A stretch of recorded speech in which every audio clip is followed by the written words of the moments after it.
Ce fut le seul élément à l'ordre du jour de l'Assemblée générale et du Conseil de sécurité ce lundi, la demande d'adhésion totale de la Palestine aux Nations unies. Je vous le demande, est-ce que les membres de l'ONU veulent que nous soyons leurs collègues?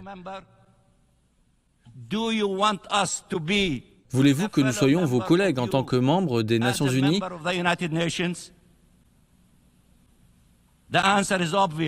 La réponse est évidente, un oui retentissant. Vous voulez que nous soyons un membre à part entière comme vous? Asseyons-nous avec vous, vous en seriez ravis.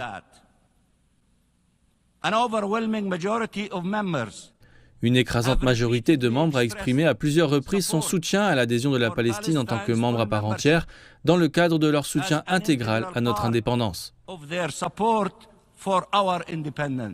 Mais en réponse, Israël affirme qu'il ne soutiendra pas une telle action, son ambassadeur reprochant aux Nations unies de ne pas condamner le Hamas de manière adéquate ou de ne pas lui demander des comptes pour ses actions du 7 octobre.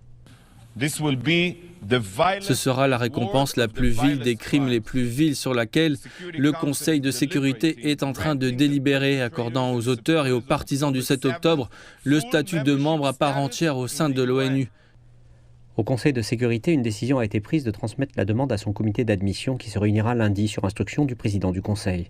L'affaire sera débattue et discutée à huis clos. À la suite de quoi, le comité recommandera l'admission de la Palestine ou peut soumettre cela à un vote. La Russie insiste que le temps ne doit pas être perdu et que cette affaire doit être résolue dans un temps limité. Le temps limité se compte en jours, voire une semaine ou deux peut-être. Nous n'avons pas l'intention de laisser traîner la question indéfiniment, comme le souhaitent peut-être certains membres du Conseil. La dernière demande d'adhésion de la Palestine à l'ONU en tant que membre à part entière remonte à 2011. Mais sans un soutien suffisant, la question n'a jamais été soumise au vote du Conseil de sécurité. Et ce fut le cas à l'époque, les États-Unis ayant été considérés comme le plus grand obstacle à l'adhésion avec leur droit de veto.